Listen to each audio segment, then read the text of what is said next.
ఆదికాండము 15వ అధ్యాయము 3వ వచనం.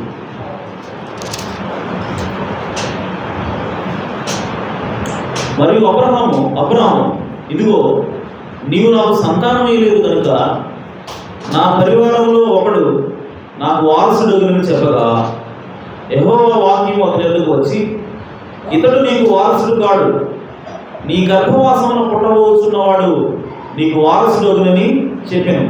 మరియు ఆయన వెలుపలికి అతను తీసుకుని వచ్చి, నీవు ఆకాశం వైపు తేరి చూచి నక్షత్రములు లెక్కించుటకు నీ చేతనైతే లెక్కించమని చెప్పి నీ సంతానము ఆలాగులని చెప్పాను.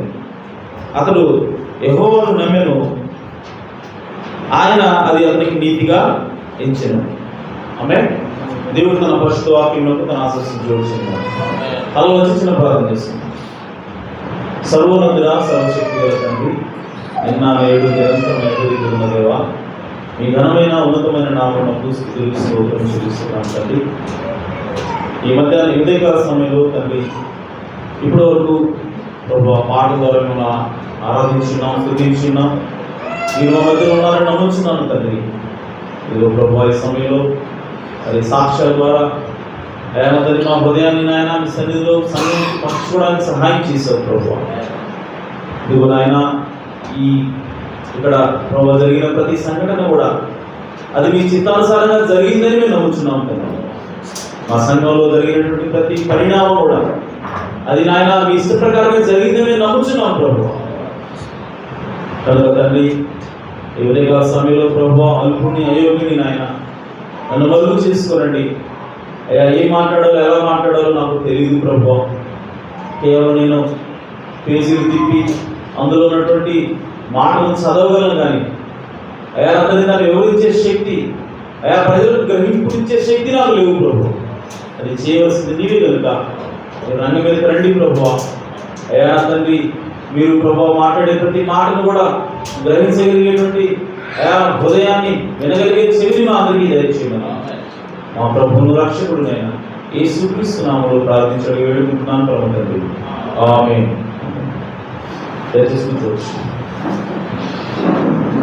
Praise the Lord. హల్లెలూయా. మంచిది. మరి ఈ రోజు నుంచి నేను ఒక సిరీస్ ప్రారంభించాలను. ఓకే, ఆ సిరీస్ ఏంటంటే ఈ కాలానికి దేవుడు ఒక ప్రవక్తను పంపించాడు. ఆయన విలియం మారియన్ బ్రహ్మం గారు.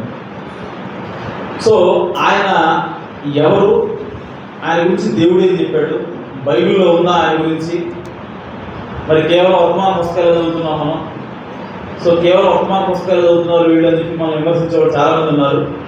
అయితే మనం వాటన్నిటిని కూడా సమాధానం చెప్పాలి అంటే, మనం కూడా ఆత్మీయంగా ఎదగాలి అంటే, మనకు కూడా ఈ వర్తమానం పట్ల పూర్తి విశ్వాసం రావాలి అంటే, అసలు ఈ వర్తమానం ఎక్కడి నుంచి వచ్చింది, ఈ వర్తమానుడు బైబిల్లో ఉన్నాడా లేదా, ఈ వర్తమానం బైబిల్లో ఉందా లేదా అన్న విషయాన్ని మనం బైబిల్ నుంచి చూడగలగాలి.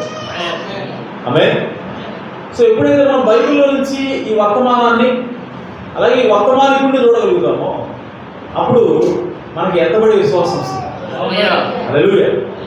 సో దానికోసము నేను ఒక సిరీస్ ఆఫ్ సర్మన్స్గా నేను మాట్లాడాలనుకుంటున్నాను. ఈ దేని గురించి అంటే విలియం మారియన్ బ్రాహ్మం ఒక నిజ ప్రవక్త. హల్లెలూయా. విలియం బ్రాహ్మం ఒక నిజ ప్రవక్త, ఇది టైటిల్. ఓకే, సో దీనిలో అనేక భాగాలు ఉంటాయి. సో అనేక భాగాలు నేను ప్రతి ఆదివారం కూడా ఓకే కొన్ని పార్ట్లుగా నేను దాని గురించి ఎక్స్ప్లెయిన్ చేస్తాను. ఓకే, సో మన ప్రవక్త ఎవరు, ఎక్కడి నుంచి వచ్చాడు, ఏంటి, బైబిల్ ఎక్కడ ఉంది, ఏంటి ఆ విషయాన్ని చెప్తాను. అలాగే మనకి మొట్టమొదటి నేను ఏం చెప్పాలనుకుంటున్నానంటే, మనకి 3 బైబిల్స్ ఉన్నాయని ప్రవక్తున్నాడు. ఆమె ఎన్ని బైబిల్స్ ఉన్నాయి? 3 బైబిల్స్ ఉన్నాయి. ఏంటా 3 అని అంటే, మొట్టమొదటిగా జొడియాక్, నక్షత్ర రాశి. ఆమె జొడియాక్ అంటారు దాన్ని ఇంగ్లీష్లో. ఓకే, నక్షత్ర రాశి అంటే నక్షత్రాలు, గ్రహాలు, సూర్యుడు, చంద్రుడు, భూమి ఎంత కలిపితే ఇది జొడియాక్ అంటారు దాన్ని. ఓకే, నక్షత్ర రాశి అంటారు. సో దాన్ని ప్రవక్త ఏమంటే అది మొదటి బైబిల్ అన్నట్టు. ఆమె అలాగే రెండో బైబిల్ ఏంటి అని అంటే పిరమిడ్. హానోకు ఏదైతే పిరమిడ్ కట్టాడో ఓకే అది కూడా ఒక బైబిల్ అని ప్రవక్త అన్నాడు. హల్లెలూయా. ఎందుకు అంటే నీకు ఈ రాయబడిన బైబిల్ ఏదైతే ఉందో ఈ బైబిల్ లేకపోతే నువ్వు దేవుని ఎలా తెలుసుకుంటావు అని అంటే ఈ ప్రకృతిని చూసినప్పుడు మనకు దేవుడు ఎవరో తెలుస్తుందని ప్రవక్త అన్నాడు. హల్లెలూయా. పౌలు గారు కూడా ఆ విషయం చెప్పాడు. ఓకే అదృశ్యమైనది దృశ్యమైనది అదృశ్యమైన దానితో కట్టబడిందని చెప్పాడు. అలాగే ఈ ఏవైతే మనం చూస్తా ఉన్నామో ఇదంతా కూడా దేవుని యొక్క ఆలోచన బయటపెడతా ఉంది పౌలు గారు చెప్పాడు. హల్లెలూయా. సో ఈ సూర్యుడు, చంద్రుడు, చెట్లు, ఓకే ఈ భూమి, విత్తనాలు నాటడం, ఈ మొలకెత్తడం, ఇవన్నీ కూడా ఈ భూమి మీద మనం ఏదైతే కళ్ళతో చూస్తున్నామో ఇదంతటిని మనం చూసినప్పుడు మనం అదంతటిని సృష్టించినటువంటి సృష్టికర్త మనసును మనం గ్రహించగలం ప్రవక్తన్నాడు. హల్లెలూయా. సో నీకు రాయబడిన ఈ బైబిల్ ఏదైతే ఉందో ఇది లేకపోయినా సరే పౌలు గారు చెప్పినట్టు ఈ ప్రకృతి మనం చూసినప్పుడు మనము దేవుని యొక్క చిత్తాన్ని తెలుసుకోగలుగుతాం. అందుకోసమే ప్రవక్త ఏమన్నాడంటే ఈ ప్రకృతి లేదంటే ఈ విశ్వం ఏదైతే ఉందో ఇది మొదటి బైబిల్ అన్నట్టు. ఓకే అలాగే పిరమిడ్ కూడా ఒక బైబిల్. ఎందుకనంటే ఆ పిరమిడ్ ఎవరు కట్టారంటే హానోకు కట్టాడు. ఎవరు కట్టమన్నారు అంటే దేవుడు కట్టమన్నాడు. హల్లెలూయా. సో దేవుడు ఎందుకు కట్టమన్నాడు అనంటే దేవుడు తన యొక్క ప్రణాళిక అంతటినీ కూడా ఆ పిరమిడ్లో పొందుపరిచాడు. హల్లెలూయా. సో కాబట్టి ఆ పిరమిడ్లో లోపలికి వెళ్ళి కనుక అందులో ఉన్నటువంటి ఎన్ని గదులు ఉన్నాయి, ఏ గది నుంచి ఏ గదికి ఎలా వెళ్ళాలి ఏంటి ఇవన్నీ కూడా మనం చూసినప్పుడు అక్కడ కూడా బైబిల్ మనం గమనించగలుగుతాం. హల్లెలూయా. అలాగే మూడో బైబిల్ ఏంటి అంటే ఇప్పుడు మనందరి చేతిలో ఉన్నటువంటి ఈ రాయబడినటువంటి గ్రంథం. హల్లెలూయా. సో కాబట్టి ఇప్పుడు నేనేం చేయబోతున్నానంటే మన ప్రవక్త విలియం దేవుని ప్రవక్త యొక్క పరిచర్య అలాగే ఆయన చెప్పినటువంటి వర్తమానం ఏదైతే ఉందో అది చూపించే ప్రయత్నం తర్వాత మనం దేవుని అయితే చేద్దాం. ప్రస్తుతానికి ఈ సిరీస్ ఆఫ్ సర్వీస్ నేను ఏం చెప్పాలనుకుంటున్నానంటే ఫస్ట్ ఆకాశం నక్షత్ర జొడియాక్ అంటే నక్షత్ర రాసుల ద్వారా ప్రవక్త యొక్క పరిచర్య అలాగే వర్తమానం. ఓకే ఆ తర్వాత నెక్స్ట్ స్టెప్ బైబిల్లో నుంచి ప్రవక్త పరిచర్య వర్తమానం. ఓకే సో ఈ విధంగా నేను చూపించాలని ఆశపడుతున్నాను. అయితే సో దానికి బేసిక్గా ఈరోజు మనం ఈ వాక్యం చదువుకుంటున్నాం. ఓకే సో ఇక్కడ అబ్రహాము సంతానం ఏదో బాధపడతా ఉన్నాడు. దేవుడిని అడిగాడు. దేవుడు దిగి వచ్చి మాట్లాడుతున్నప్పుడు జనరల్గా చెప్పవచ్చు దేవుడు నేను నీకు సంతానం ఇస్తానని. కానీ ఏమంటాడంటే బయటికి తీసుకొచ్చి అబ్రహామా ఆకాశం వైపు చూడు అన్నాడు. చూసినప్పుడు ఆయనకి ఏం కనపడతా ఉన్నాయంటే నక్షత్రాలు కనపడుతున్నాయి. ఓకే సో ఆ నక్షత్రాలు చూపించి ఇప్పుడు దేవుడు ఏమంటాడంటే ఆ నక్షత్రాలు ఎవరో కాదు అది నీ సంతానం అన్నాడు. అంటే ఇక్కడ మనం గమనిస్తే ఆ నక్షత్రాలు ఎవరు అని అంటే ఆ నక్షత్రాలు మనుషులే ఉన్నారు. అంతేనా నా అర్థం? నక్షత్రాలు తీసుకొచ్చి నీ సంతానం చెప్పి చెప్తున్నాడు అంటే ఆకాశంలో రాయబడిన బైబిల్లో నీ పేరు నా పేరు ఉందనే కదా అర్థం. హల్లెలూయా. ఈ విధంగా ఏ విధంగా అయితే ఈ రాయబడిన బైబిల్లో మన పేరు ఉండాలి. ఓకే మనం ఉన్న ఈ బైబిల్ అని మనం చెప్పుకుంటున్నామో ఆమె ఇది దేవుడు రాసిన బైబిల్ కాబట్టి అలాగే పైన ఆకాశం కూడా దేవుడే రాసి ఉంటే హల్లెలూయా సో అందులో కూడా నీ పేరు నా పేరు ఉంటుంది కదా. ఆమె సో అదే అబ్రహాము దేవుడు చూపిస్తా ఉన్నాడు. ఆమె సో ఇంకొక విషయం ఏంటంటే అబ్రహాముకి ఆకాశ నక్షత్రాలు చూపించి ఇది నీ పిల్లలు అంటలా. ఆకాశ నక్షత్రాలు నీ పిల్లలు అంటలా నీ సంతానం అన్నాడు. హల్లెలూయా. అంటే ఒక్క పిల్లడి గురించి మాట్లాడుతున్నాడు. ఓకే ఇప్పుడు ఇదే మాటని పౌలుగా తీసుకుని ఏమంటున్నాడంటే ఓకే సో అబ్రహాముకి సంతానం గురించి దేవుడు వాగ్దానం చేసినప్పుడు ఆయన ఇదిగో నీ సంతానములు అని అనకుండా ఆయన ఏమన్నాడంటే నీ సంతానము అన్నాడు. ఓకే సో ఏకవచనం ఉపయోగించాడు. కాబట్టి ఆ అబ్రహాము యొక్క నిజమైన సంతానం ఎవరు అంటే అది ప్రభువైన యేసుక్రీస్తు అన్నాడు. హల్లెలూయా. సో ఇప్పుడు బయటికి తీసుకొచ్చి ఆ నక్షత్రాలను చూపించి ఇప్పుడు అబ్రహాంకి ఏం చెప్తా ఉన్నాడంటే అబ్రహామా అది నీ సంతానం అన్నాడు. హల్లెలూయా. అంటే ఈ నక్షత్రాలన్నీ కలిపి ఒకే ఒక వ్యక్తికి దేవుడు చూపిస్తా ఉన్నాడు. ఆ వ్యక్తి అంటే ప్రభువైన యేసుక్రీస్తు.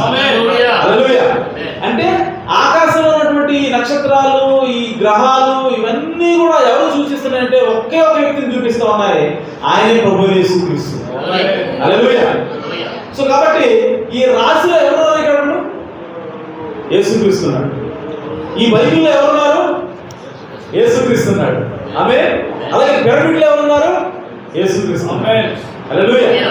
సో అలాగే యేసుక్రీస్తులోనే మన ప్రవక్త విలియం మారియన్ గారు కూడా ఉండుంటే ఆయన కూడా మనం చూడగలరు. హల్లెలూయా. సో కాబట్టి ఆ ప్రయత్నంలో మనం భాగంగా మనం ఏం చేద్దామంటే ఇప్పుడు మనము ఆకాశంలో క్రీస్తుని చూపించాడు అబ్రహాంకి. ఆ క్రీస్తులో మన ప్రవక్త భాగమే ఉన్నాడు, అది మనం చూడాలి. తద్వారా మనం ఎవరో మన స్థానంలో చూడగలుగుతాం.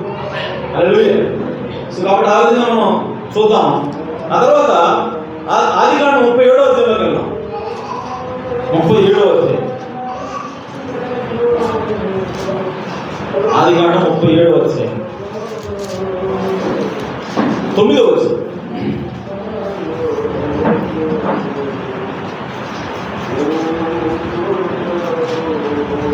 ఇక్కడ యోసేపు ఒక కళ అంటున్నాడు. ఓకే, యోసేపు కళది. అతడు ఇంకొక కళ కని తన సహోదరులకు తెలియజేసి, ఇదిగో నేను మరొక కళ కంటిని, అందులో సూర్య చంద్రులను 11 నక్షత్రములను నాకు సాష్టాంగపడినని చెప్పాను. ఆమేన్. అతడు తన తండ్రితోనూ తన సహోదరులతోనూ అది తెలియజెప్పినప్పుడు అతని తండ్రి అతనితో, నీవు కనిన ఈ కళ ఏమిటి? నేను నీ తల్లియు నీ సహోదరులను నిశ్చయముగా వచ్చి నీకు సాష్టాంగపడుదుమా అన్నదని గద్దించెను. హల్లెలూయా.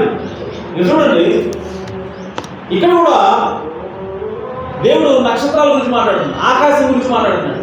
ఓకే, సో మాట్లాడుతూ అదేం చూపిస్తున్నాడు దేవుడు మనకి అని అంటే, అక్కడ సూర్యుడు చూపిస్తున్నాడు, చంద్రుడు చూపిస్తున్నాడు, అలాగే 11 నక్షత్రాలు చూపిస్తున్నాడు. అబ్రహాము దగ్గరేమో అనేకమైన నక్షత్రాలను చూపించాడు, కానీ యోసేపు కళలో మాత్రం 11 నక్షత్రాలు మాత్రమే చూపిస్తా ఉన్నాడు. ఓకే, చూపించినప్పుడు ఇప్పుడు ఇంకొక విషయం ఇక్కడ స్కెచ్ పెన్ ఉంది. ఇక్కడ ఇంకో విషయం ఏం చెప్తున్నాడు అని అంటే, ఆ కళకి వివరణ ఇస్తున్నాడు. ఎవరు? యాకోబు. హల్లెలూయా. ఎవరు వివరణ ఇస్తున్నాడు? సూర్యుడు ఎవరంట? చదువుకున్నాం కదా, సూర్యుడు ఎవరు? సూర్యుడు తండ్రి అంటే యాకోబు. హల్లెలూయా. సో ఇక్కడ ఎవరున్నారు? సూర్యుడు ఉన్నాడు, ఓకే, చంద్రుడు ఉన్నాడు, ఓకే, ఆ తర్వాత 11 నక్షత్రాలు ఉన్నాయి.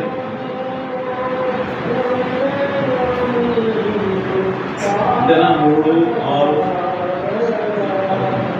ఓకే, ఇది కళ, ఓకే, ఇది భూమి.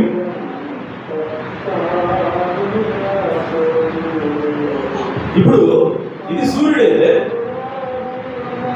ఇది చంద్రుడు. ఇప్పుడు యాకోబు ఏమంటున్నాడు? ఈ సూర్యుడు ఎవరట? యాకోబు. ఓకే, ఈ 11 నక్షత్రాలు ఎవరట? సహోదరులు, అన్నదమ్ములు. ఓకే, వీళ్ళందరూ కూడా సహోదరులు. మరి ఈ 3 ఎవరు? చంద్రుడు ఎవరంట? తల్లి అంటే ఎవరు? యాకోబు ఒక భార్య కాదండి, నలుగురు ఉన్నారు. ఇక్కడ సమస్య వస్తుంది. ఓకే, నలుగురు ఎవరు? లేయా, శిల్పా, బిల్హా,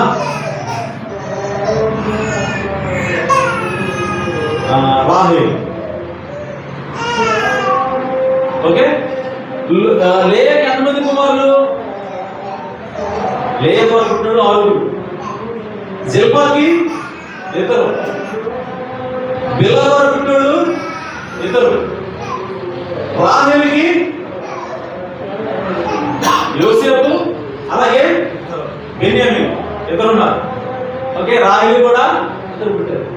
సో మొత్తం ఎంత కలిపి మొత్తం ఎంత? 12 మంది. ఓకే, సో 12 మంది ఇక్కడ 11 మంది చూపించాడు, 12వ వాడు కలబోతున్నాడు యోసేపు. Okay, right. అయితే ఇక్కడ ఇంకొక విషయం ఏంటంటే, ఈ కళ కలిగినటువంటి సమయానికి, యోసేపు కలగన్నాడు కదా, కలగైన సమయానికి ఈ 11వ వాడైనటువంటి బెన్యామీను ఇంకా పుట్టలేదు. బెన్యామీను ఇంకా పుట్టల. కానీ యోసేపుకు మాత్రం కళ్ళ చూపిస్తున్నాడు దేవుడు. అంటే ఇక్కడ పుట్టక మునిపే ఆమేన్ ఆకాశంలో అతని కోసం ఒక నక్షత్రం ఉంది. హల్లెలూయా. సో ఈ బెన్యామీను ఇక్కడ జన్మించక ముందు ఆకాశంలో దేవుడు ఆల్రెడీ నక్షత్రాన్ని పెట్టాడు. ఆమేన్. అందుకోసం ప్రవక్త అన్నాడు, భూమి మీద ఏదైనా సరే ఒక కార్యం దేవుడు చేయాలంటే దానికంటే ముందే ఆకాశంలో కార్యం చేస్తున్నాడు. కాబట్టి బెన్యామీను శారీరకంగా ఈ భూమికి రాకముందే నా కోసం నక్షత్రాన్ని దేవుడు ముందుగానే పెట్టాడు. హల్లెలూయా. అంటే యోసేపు కళ ద్వారా యాకోబుకి ఏం చెప్తున్నాడు అంటే, నీకు ఇంకో కుమారుడు పుడతానని చెప్తున్నాడు అన్నాడు. ఆమేన్. అంటే ప్రవచిస్తున్నాడు యోసేపు. Okay right. ఇప్పుడు మరి తల్లి ఎవరు? యాకోబు ఏం మాట్లాడుతున్నాడు? నేను నీ తల్లియు అంటాడు. హల్లెలూయా. సో నీ తల్లులు అంటారా? సో యోసేపు తల్లి ఎవరు? రాహేలు. సో ఇక్కడ ఈ చంద్రుడి గురించి యాకోబు ఏమంటాడంటే, వీళ్ళందరూ దేవతల ఓన్లీ రాహేలు చూపుతున్నాడు. హల్లెలూయా. సో కేవలం రాహేలు చూపుతున్నాడు అని అంటే ప్రవక్తలు అందరూ కూడా యాకోబు భార్య ఎవరు, లేదంటే ఇశ్రాయేలుకి తల్లి ఎవరు అని అంటే రాహేలునే ప్రవచించారు. హల్లెలూయా. అర్థమైందా? అది ఎక్కడ ఉంటుంది? మనకి ఇర్మియా గ్రంథంలో ఉంటుంది. ఒక నిమిషం నేను చూపిస్తాను మీకు. హల్లెలూయా. ఈ 12 గోత్రాల వాళ్ళు ఎంతమంది నుంచి వచ్చారు? 4 నుంచి వచ్చారు. కానీ ఈ 12 గోత్రాలకి తల్లి ఎవరు చదువుతున్నారు? రాహేలు చదువుతున్నాడు. ఎవరు? యాకోబు చదువుతున్నాడు. ఓకే. మరి మిగిలిన బైబిల్లో ఏం చెప్పారు? మరి మిగిలిన ప్రవక్తలు ఏం చెప్పారు అని అంటే రాహేలు తల్లి చదువుతున్నారు. అంటే వాళ్ళ ప్రవచనానికి యాకోబు ప్రవచనం కరెక్ట్ గా సరిపోతుంది. హల్లెలూయా. సో యాకోబు ఇప్పుడు ఏం చేస్తానంటే ఒక ప్రవక్తగా మిగిలిన ప్రవక్తతో ఇతను లైన్లోకి వస్తున్నాడు, ప్రవచనాత్మకమైన లైన్లోకి వస్తున్నాడు. అందుకోసమే నీ తల్లులు అంటలేదు ఇక్కడ, నీ తల్లి అనే రాహేలు మాత్రమే సూచిస్తా ఉన్నాడు. మిగిలిన ప్రవక్తలు కూడా ఇశ్రాయేల్ ప్రజలందరికీ కూడా, అంటే ఇశ్రాయేల్ 12 గోత్రాలు కూడా తల్లి ఎవరు అంటున్నారంటే రాహేలు. హల్లెలూయా. అది ఎక్కడ ఉంటుందంటే ఇర్మియా గ్రంథంలో ఉంటుంది. ఒక నిమిషం చూపిస్తాను.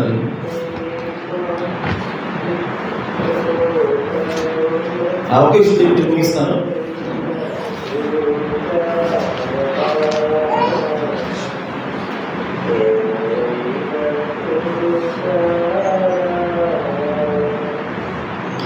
ఇర్మియా గ్రంథం 31వ అధ్యాయం 15వ వచనం. ఈ 11 మందికి వేరు తల్లులు ఉన్నారు. కానీ యాకోబు వచ్చేవాడి 11 మందికి ఒకటే తల్లి అంటున్నాడు, ఆమె రాహేలు అంటున్నాడు. మరి మిగిలిన ప్రవక్తలు కూడా ఎవరన్నా చూడాలి. హల్లెలూయా. 31వ అధ్యాయం 5వ వచనం, 15వ వచనం. 15 ఇర్మియా గ్రంథం 31:15 చదివి సహాయం చేయండి. యెహోవా ఎలా సెలవిస్తున్నాడు? ఆలకించుడి. రామాలో అంగలార్పును మహారోదన ధ్వనియు వినబడుచున్నది. రాహేలు తన పిల్లలను గూర్చి ఏడ్చుచున్నది. ఆమె పిల్లలు లేకపోయినందున ఆమె వారిని గూర్చి ఓదార్పు పొందనొల్లపోయినది. హల్లెలూయా. సో ఇక్కడ రామాలో అంగలార్పు వినపడతా ఉంది. ఓకే. రాహేలు తన పిల్లల కోసం ఏడుస్తా ఉంది. సో రాహేలు తన పిల్లల కోసం ఏడుస్తా ఉంది అంటే ఏ పిల్లలు ఉంటుంది? ఇద్దరే. నిజానికి ఇద్దరే ఆ పిల్లలు. అవునా? యోసేపు, బెన్యామీను. ఓకే. కానీ మరి ఈ లేఖనం ఇప్పుడు ఏం చెప్తా ఉందంటే ఇది ఎక్కడ నెరవేరింది అని అంటే కొత్త నిబంధనలో మనకి దాన్ని నెరవేరుకుంటుంది. ఓకే. అది వచ్చేసి మత్తయి సువార్త 2వ అధ్యాయం 16వ వచనం. ఆ ప్రవచనం అలాగే పెట్టుకోండి. మత్తయి సువార్త 2వ అధ్యాయం 16వ వచనం.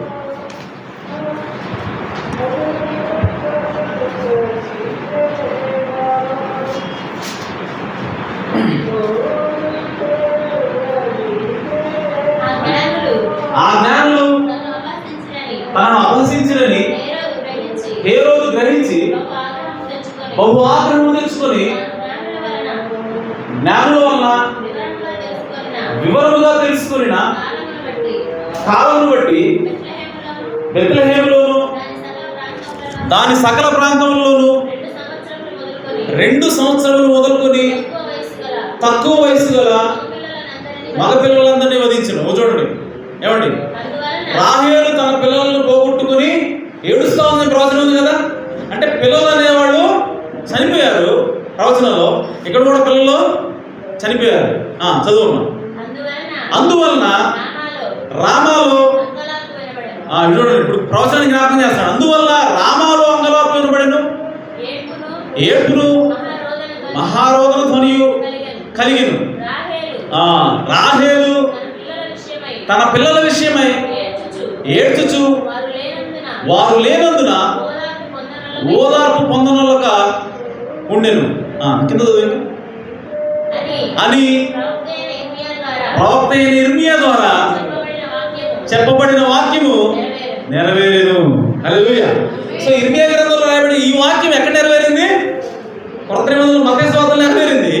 సో నెరవేరినప్పుడు అప్పుడు ఏమంటాడు? పిల్లలు చనిపోయారంట, రాహేలు ఏడుస్తూ ఉందంట. ఆమేన్. ఇప్పుడు నేను అంటున్నాను, నిజంగా జరిగింది కదా సంఘటన. యేసు పుట్టినప్పుడు చనిపోయారు కదా. ఆ చనిపోయిన వాళ్ళందరూ కేవలం యోసేపు గోత్రం వాళ్ళను బెన్యామీను గోత్రం వాళ్ళేనా? కాదు కదా, ఇశ్రాయేల్ ప్రజలందరూ కదా. ఓకే, ఒక గోత్రాన్ని టార్గెట్ చేయాల, ఇశ్రాయేల్ ప్రజలందరూ వాళ్ళు టార్గెట్ చేశారు. టార్గెట్ చేసినప్పుడు బైబిల్ ఏం చెప్తా ఉంది? వాళ్ళందరికీ కూడా తల్లి ఎవరిని చూపిస్తా ఉంది? రాహేలు. హల్లెలూయా. సో ప్రవచనాత్మకంగా దేవుని యొక్క ఉద్దేశం ఏమిటి అంటే, ఈ ఇశ్రాయేలు ప్రజలందరికీ కూడా తల్లి ఎవరు? రాహేలు. హల్లెలూయా. అందుకోసం దేవుడు ఆ కలిసి ఏమంటాడంటే, ఈ కళ భావం ఎవరంటే, వీళ్ళందరూ కూడా తల్లి ఎవరంటే రాహేలు. సో అదే ప్రవచనాన్ని ఇర్మియా గ్రంథంలో కూడా రాయించాడు. అదే ప్రవచనం మనకి కొత్త నిబంధనలో దేవుడు నెరవేర్చాడు. హల్లెలూయా. సో కాబట్టి ఇప్పుడు ఇశ్రాయేలు ప్రజలందరూ కూడా తల్లి ఎవరు? రాహేలు.